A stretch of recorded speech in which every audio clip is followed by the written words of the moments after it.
All right, I am with Javier Leiva, and I hope I'm saying that correctly. Yeah, that's close enough. It's Leiva. A lot of people. You should see my Starbucks orders. They get very interesting. You nailed it, man, compared to the baristas. So Oh my goodness. Well, I mean, with the profession you are in, exposing con people, I guess you could manipulate your own name a little bit and do this.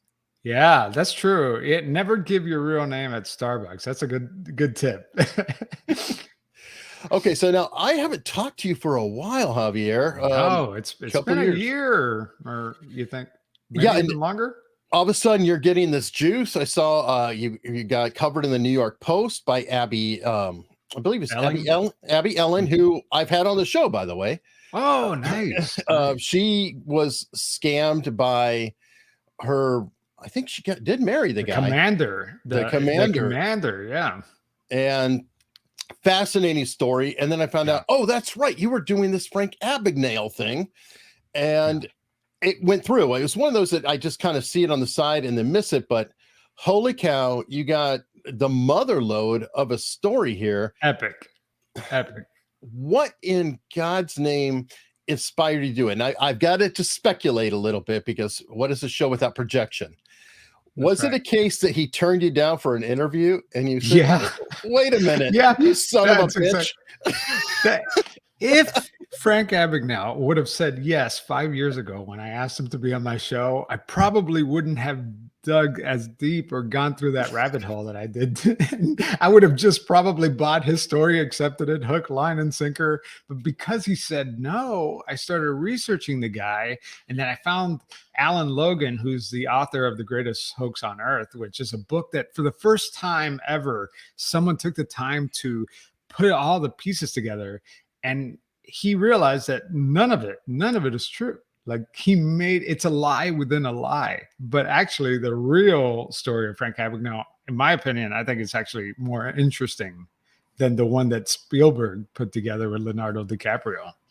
Yeah, it's funny. I was listening to your series, and I have to admit that I watched the movie, and it's like, okay, it's entertainment. You just watch it. Oh, cool, that was fun. Right. Blah blah blah blah. And I knew Frank Abagnale was out there. I know Jordan Harbinger, and saw that he was on the show. I didn't really think about it in any way. It was just like, oh, okay, he's out there. He's famous.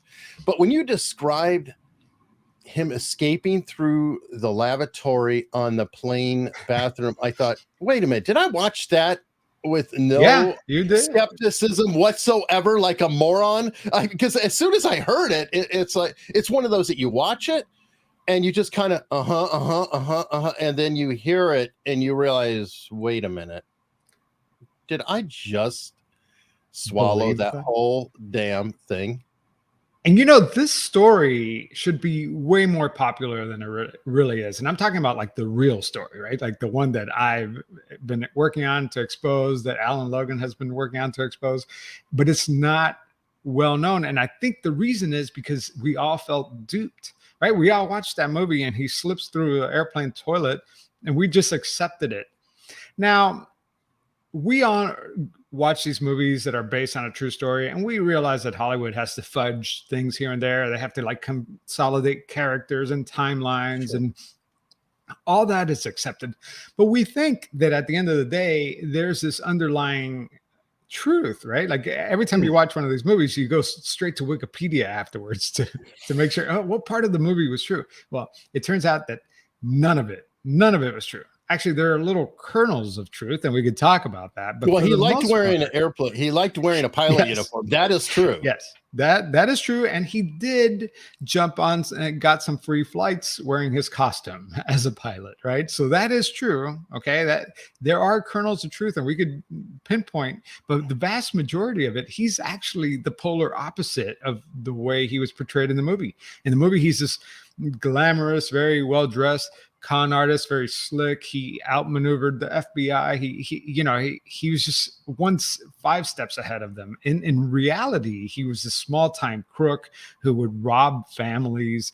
He left his girlfriend bankrupt with all his shenanigans. He robbed mom and pop stores. He wrote bad checks using his real name. I mean, come on.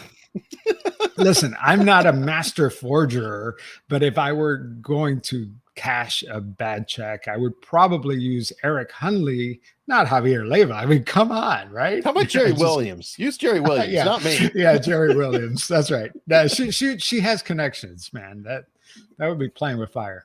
Well, yeah, but it's still there'd be a little bit of a karmic thing in that thing. That's right. That's right. Yeah. Just But spell it with anyways, a I guess Y. my point is that he made us believe that he was this mastermind con artist, but he was actually a small-time crook. But at the end of the day, he's still going on stage.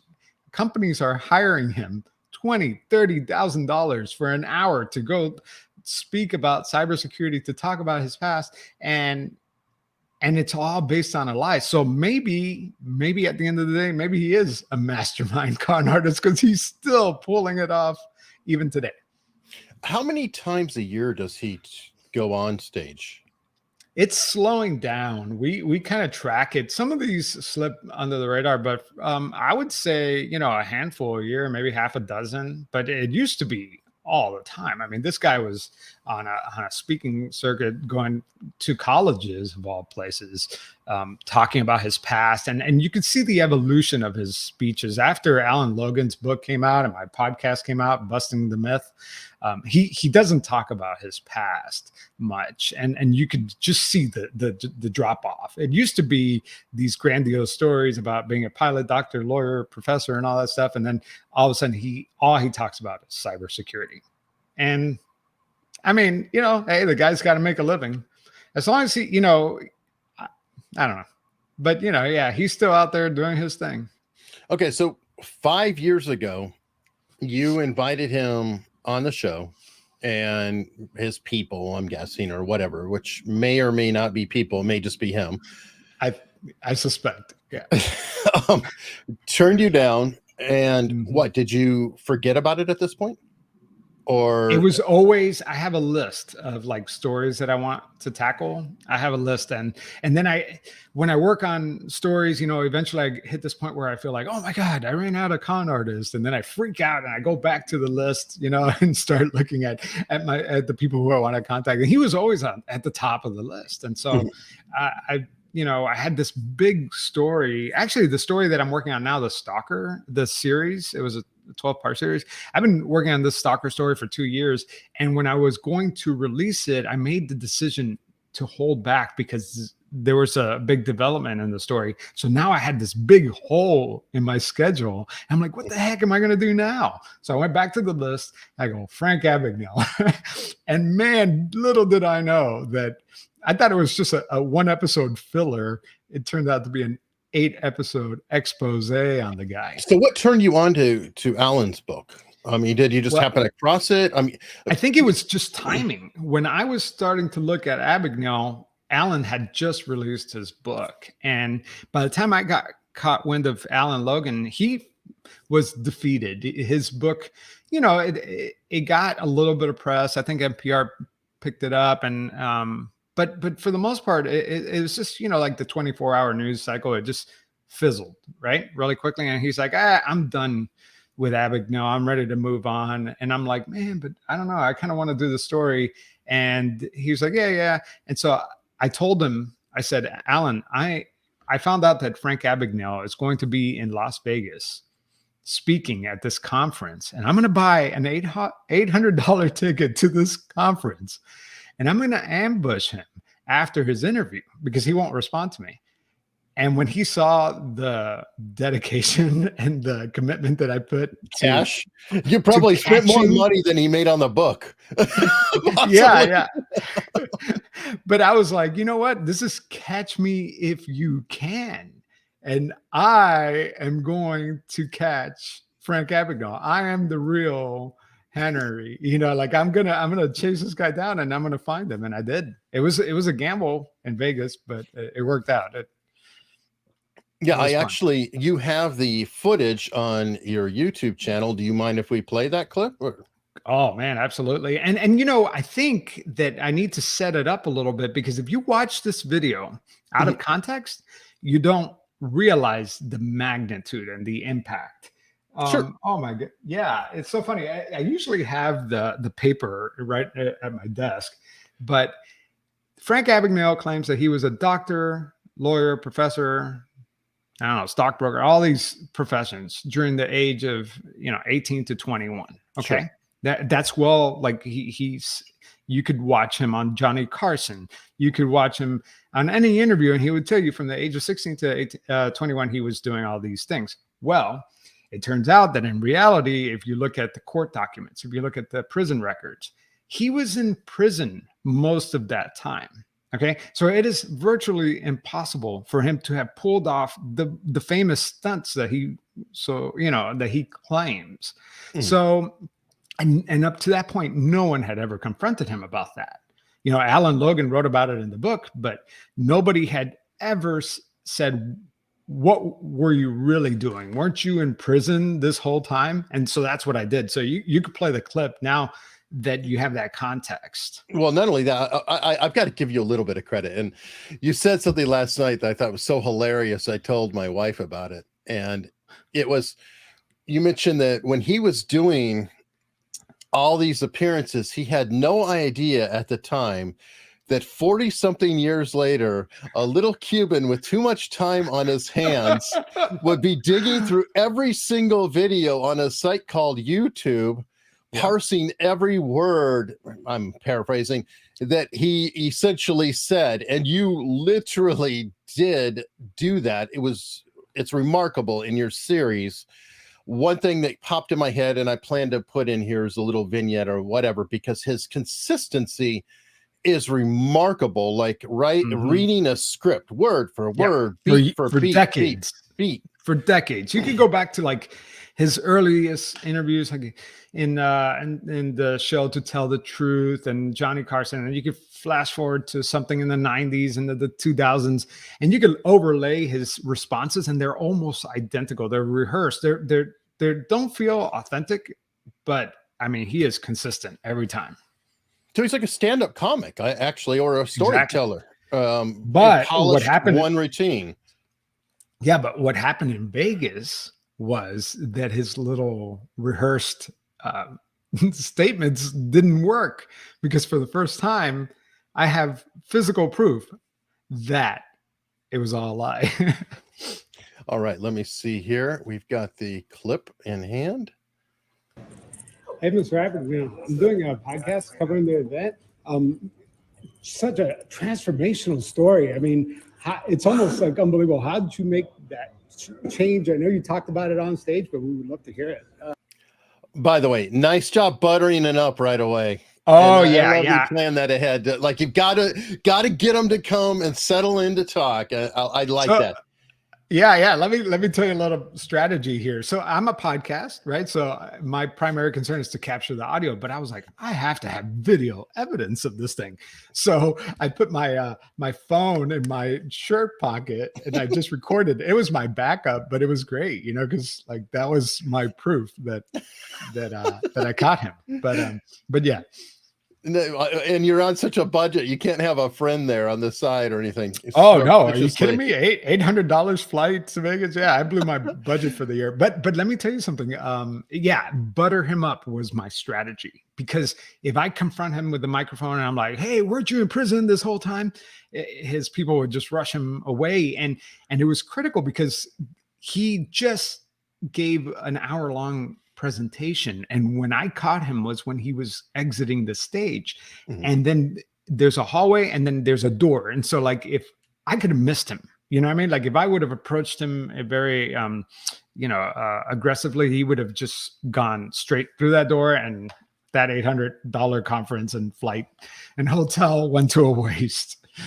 I can imagine the conversation with your wife at the time. Honey, I've got to do this for the show. You've got to. There's a lot of eye rolling. Yeah, a lot of eye rolls. At my house, it wouldn't be an eye roll. It would be a little bit more aggressive. I promise you that. I didn't tell her about how much it cost until afterwards. Ouch. Well, maybe you have a little Frank Abagnale in yourself. That's totally. Yeah. I was very fortunate, first of all, that after serving time in France and then Sweden and then the United States, after my 4-year stint in the United States, the federal government offered to take me out of prison on the condition I go to work with an agency of the government to help educate law enforcement officers about fraud. It was just for the period of my parole, which was about 5 years, and then that obligation would end. When the 5 years were over, the Bureau asked me to stay on. I said I would stay as long as I was allowed to do other things outside of that, and I've done that for 46 years. So I owe the opportunity to them. All rehearsed, by the way. I don't believe I was a changed person coming out of prison. I think that having met my wife, and keep in mind that. Yeah, but you've done a beautiful job. He's just getting his rhythm going. I'm letting him go. I'm letting yeah. him get, yeah, because now he can't say, oh, you know, I didn't even realize I was being recorded or whatever. I brought the biggest damn mic I could find, you know, wave it in front of him. And then I let him go and give me his spiel because you know what? I'm letting him warm up and blah, blah, blah. And then question number 2 is where I come at him.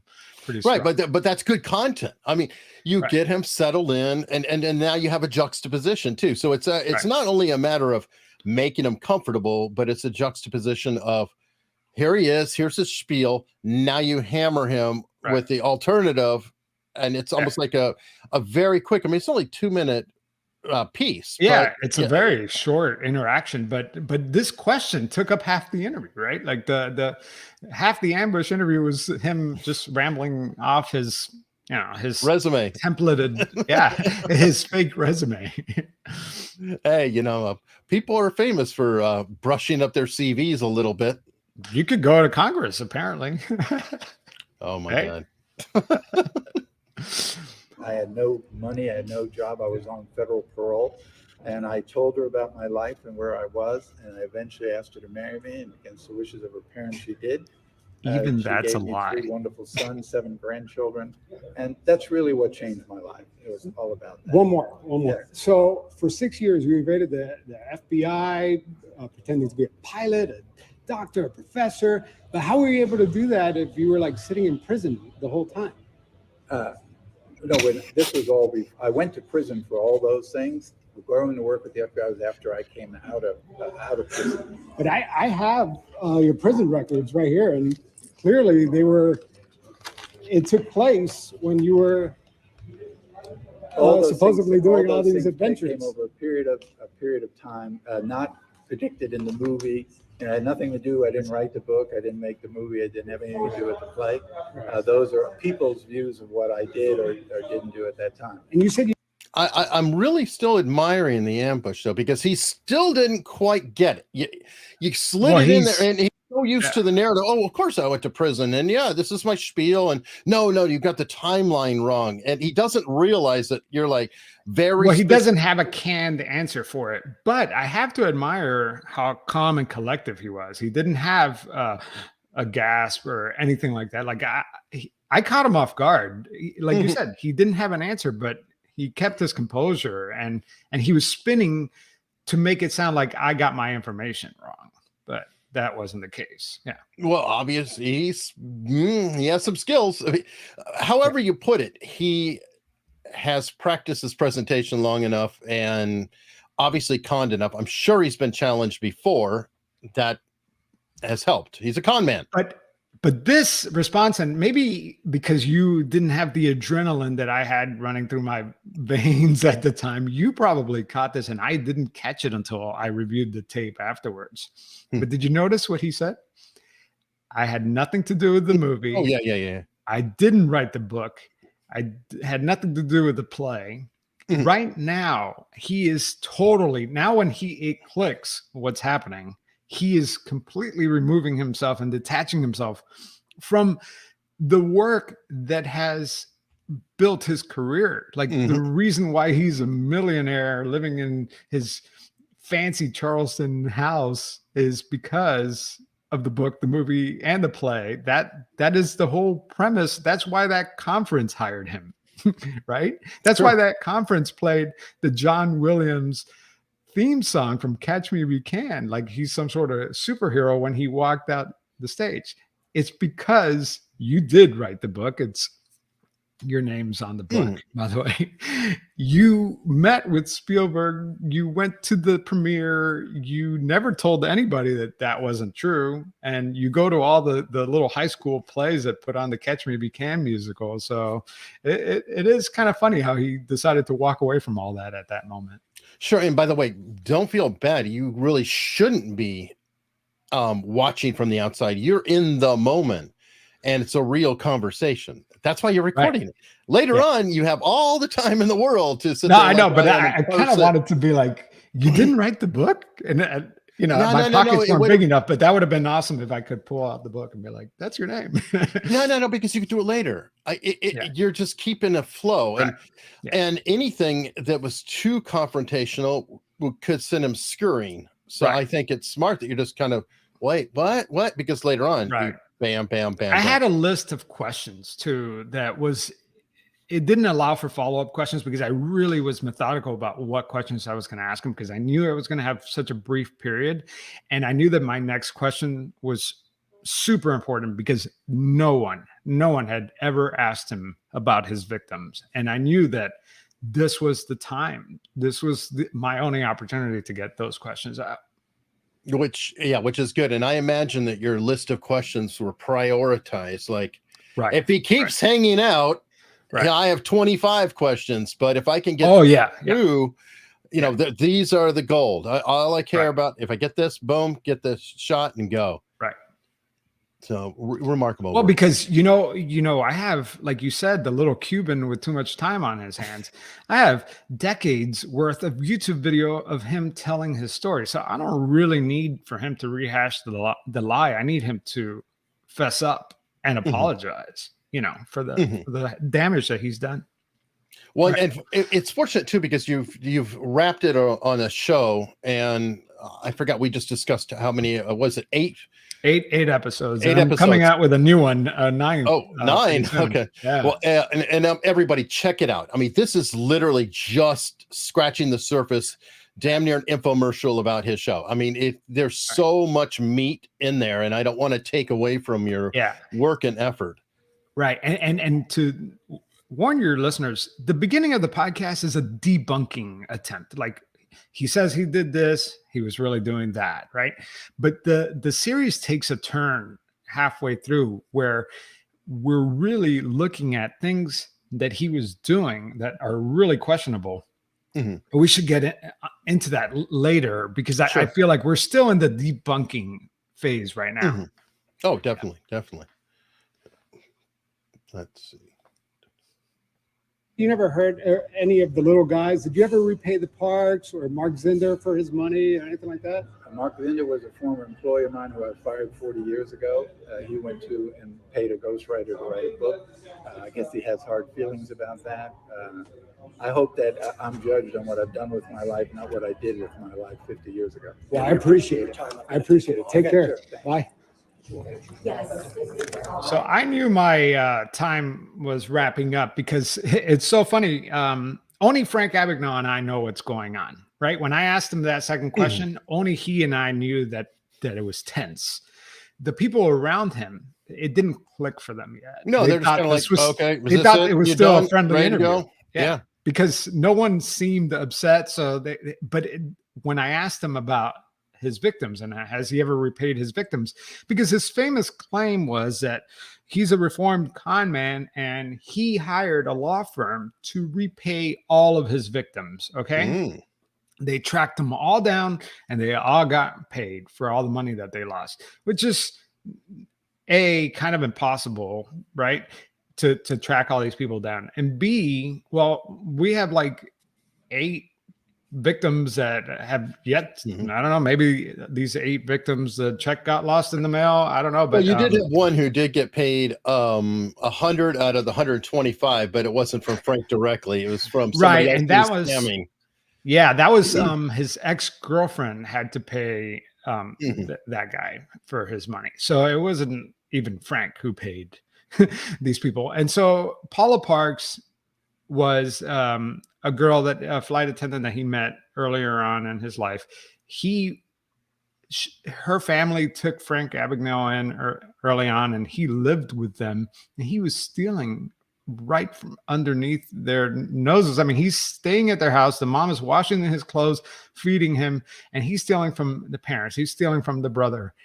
Those people never saw their money back. Mark Zinder, who he mentions is a former associate of his, he lost a lot of money because Frank Abagnale there, was getting, at the time, people were catching on to him. There was this professor who caught on to the lie, and his students exposed him, or were going to expose him at a conference. And so Frank Abagnale didn't show up. And because of that, Mark Zinder lost a lot of money.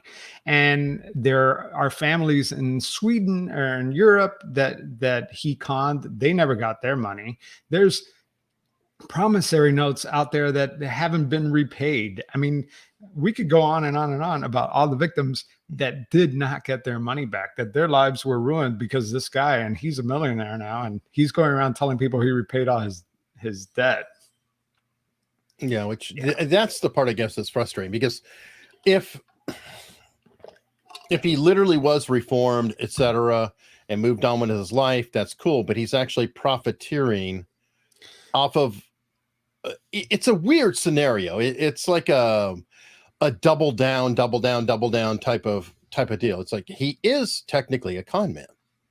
Yeah, but he con totally is the con man. Yeah. It's it's very meta. Yeah, it's extremely meta, and I don't even know how to title it, because it's like it's a con within a con. Right, but it's just everything is an exaggeration. It's almost like you said, "Hey, did you kite some checks?"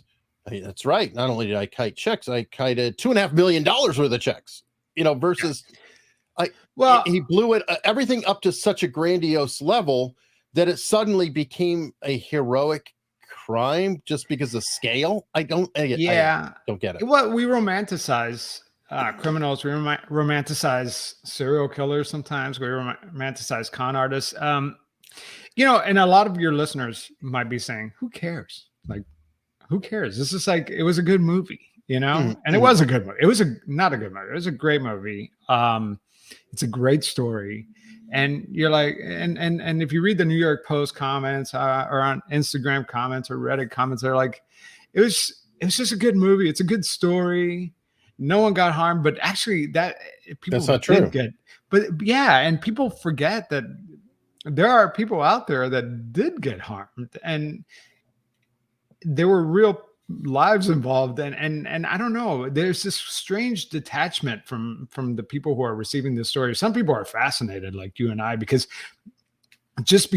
Hollywood got it so wrong, the news media got it so wrong. But then there's some people that are like, whatever. Have you reached out to Spielberg's office? Yeah, we reached out, didn't hear back. We reached out to DiCaprio too, and didn't hear back from them. Yeah. And, I wonder, I'm pretty sure that Steven Spielberg knows about the real truth, whether he learned now because of Alan Logan and I's reporting, or if he knew back when the movie was being made.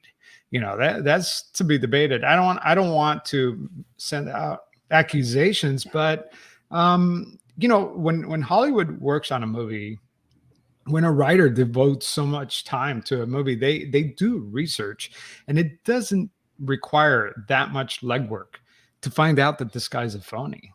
Maybe they didn't know every detail, but they had to know something was up. I mean, just the toilet story, but like you said, come on, And you said when the movie came out at the time that people were tearing that apart. So that's really interesting. Well, people have been tearing this story apart for ages. I mean, there were reporters, Stephen Hall, Ira Perry. These guys were like from back in the day when they saw him on Carson and all that. Like, people, there were skeptical people throughout history that reported on him, but you have to remember, this is before YouTube. This is before the internet. So like, if a story comes out like in San Francisco or in Houston or something like that, it stays there and it doesn't travel very far. Nowadays we have the internet and people could find out information instantly. Around the time of the movie, I don't know, I just find it a little hard to believe that they were completely ignorant of the fact that this is a lie. I mean, we have interviews, or we have audio of Frank Abagnale saying that he stayed with DiCaprio for a couple of weeks or a couple of days because DiCaprio wanted to study his mannerisms. None of this is true, but I mean, there's enough documented audio of Frank Abagnale telling the lie that it's just fascinating. Well, it makes for a great story. And honestly,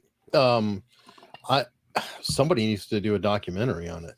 I mean, this is the perfect Netflix documentary series. Yeah, a documentary or even a sequel to Catch Me If You Can. Because do you want to get into like the real shady stuff that I just find very questionable? So here you have a guy who claims that he's only been arrested once, and which that's farce because we have documentation of him being arrested over and over again. He was, even from the age of 16, he was doing petty crimes, stealing cars, and he eventually enlisted in the Navy, but that was very short-lived. He never talks about that, by the way. Like, he never talks about serving in the Navy. You would think that would be a point of pride, but he doesn't talk about that because it goes against his narrative. Even at the age of 16, he gets arrested multiple times in New York. Do you have his discharge papers? Yeah. Mm-hmm. Yeah. We have documents on all this. What was the code? Oh, on this. Oh, on the U.S. Navy stuff. I would have to look that up. Yeah. Okay. But because I'm just going to guess something, but okay. There may be a moral turpitude or something that was part of his discharge, and he may not want to go into that. Oh, yeah. And we get into that in the podcast. But I guess the point that I'm trying to make is that he was stealing cars, writing bad checks throughout the age of 16 to 21, which is like the time period where this whole thing takes place. And he's in and out of jail, in and out of prison.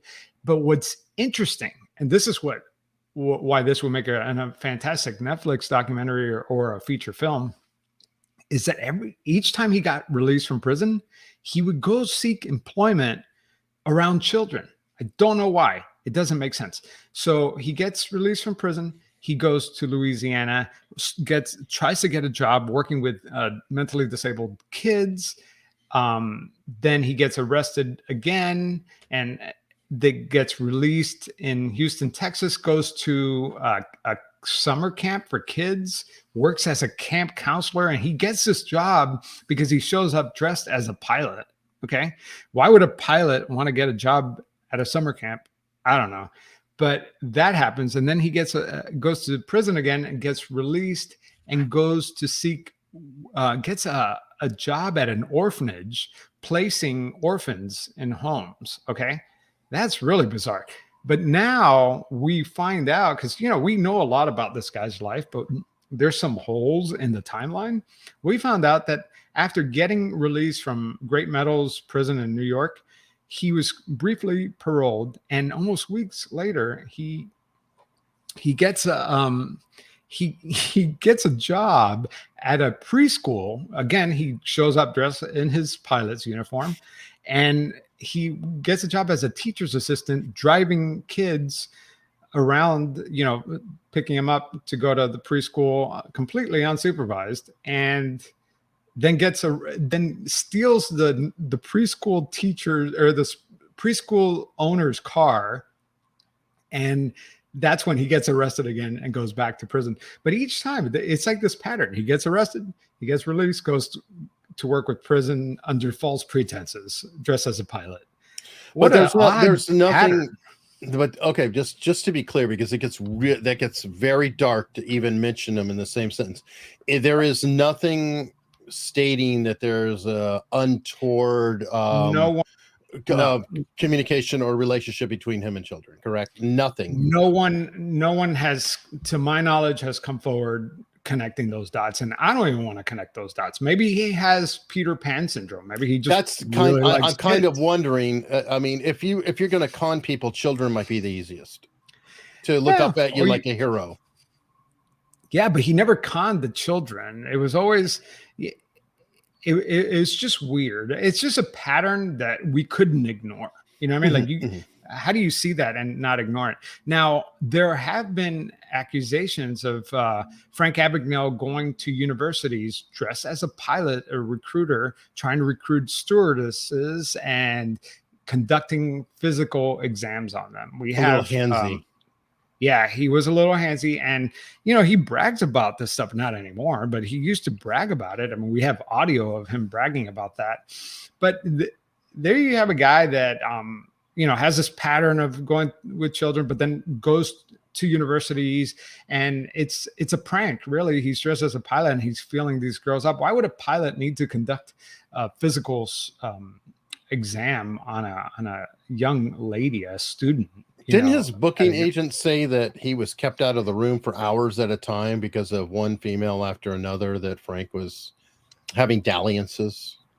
Yeah, there was a young man at a time. He ended up working for the CIA as a pilot. He wanted to be a pilot, and he heard that this pilot was coming to the university looking to recruit stewardesses. So he thought it would be a good opportunity to meet with this recruiter and hopefully get a job at one of the major airlines. And it turns out that that's not why Frank was there. He wasn't there to recruit pilots. He was there to recruit stewardesses and give them physical examinations, allegedly. Right. That was at the U of A. I was talking about his partner that went around with him, his booking agent, and Mark Zender. Yeah. And he said, yes, get out of the room. Like almost like a sitcom from the 80s or something. Yeah, they were his booking agent would travel with him to all these speaking engagements. Remember, they were going on university tours, not just like the regular speaking circuit. They were going to university tours, and he would, go on and tell them about his past lives. But after all these speaking engagements, these women would come in and out of Frank Abagnale's room, and he wouldn't allow Mark Zender, who was sharing the room with him, to enter. It was like the sock at the door type of thing. And I guess early on he was kind of a ladies' man.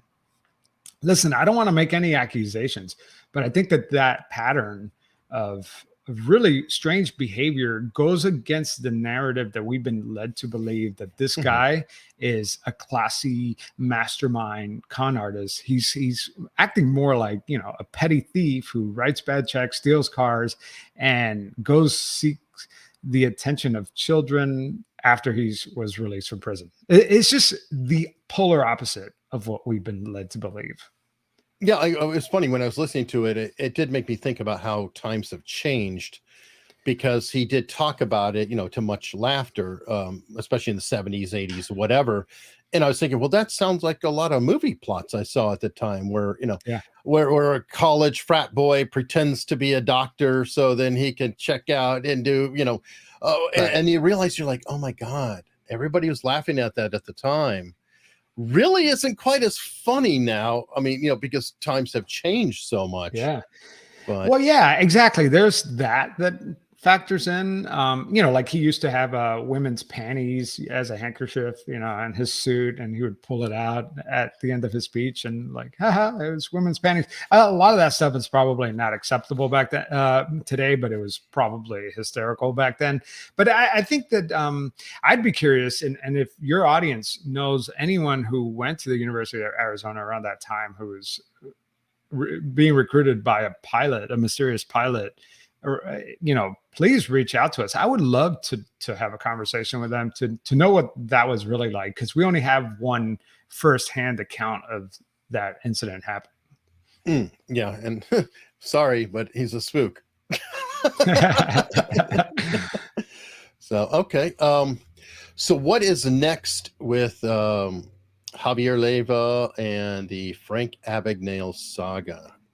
Well, yeah. So I was telling you about that new finding of the nursery when he went to go work at a nursery. I was able to track down one of the preschool teachers that he worked with when he was dressed as a pilot in his pilot costume. And she tells me this fascinating story, which I told you that most of Frank Abagnale's lies are complete bogus, right? But for the first time ever, there is a kernel of truth to one of his famous stories, where in the movie and in his book, he takes a flock of stewardesses and takes them on an all expense paid trip to Europe. you know. That happened in the book, in the movie, and we could see it in our brains. Well, that kind of sort of happened while he was working at this preschool. So he shows up to this preschool dressed as a pilot. He gets a job as a teacher's assistant, and the teachers, all women, of course, they start talking like, "Oh man, Memorial Day weekend's coming. We should do something fun." And Frank's like, "Hey, I got an idea. You guys want to go to Puerto Rico as all expense paid trip? I'll fly you there. I'll pay for the hotel. I'll pay for the whole thing." And the preschool teachers were like, "Yeah, let's do it." So he actually did fly these women to Puerto Rico for the weekend, and they had a great time until it was time to leave. And then he acted really, really strange. And they got back to the States, or they back to the mainland, I guess. And Frank took off. They never saw him again. He took off with the preschool teacher's car. And that was just that story of this woman recounting that experience. It's just fantastic. And then we also get to learn more about his family life, because, in the movie, his mom is portrayed as this monster, adulterous woman who leaves her husband with the kids behind and eventually gets remarried, and almost like if her Frank and her past just didn't exist. Is this the husband who fell and hit his head and died? Yeah. So Christopher Walken's character is kind of portrayed as like the victim in that relationship. Well, it turns out that it's quite the opposite. The Christopher Walken character, Frank Sr., was reportedly very abusive to his wife. She actually got a restraining order against him. He didn't pay any child support. I mean, all these new documents have come forward. So yeah, there's a lot of new stuff on the Abagnale front. And then some bigger stuff that I won't even mention, but there's some bombshell stuff that coming in the future that is going to be pretty interesting and worth watching. All right, folks. So this is on Pretend Radio, which is a podcast. Javier also has a pretty new YouTube channel. It's growing. Go check it out. It's Pretend Pod. I'll definitely link it below. Let's get them over 1,000 subs, folks. I'm sure we can definitely do that. And Javier, this has been amazing. I definitely want to follow up with a couple of your other stories. I think there's some cool things out there. Eric, I always love coming on your show, man. This is the first time that I've been able to do a play-by-play of the Frank Abagnale ambush. And I want to tell your listeners too that was the first ambush of Frank Abagnale.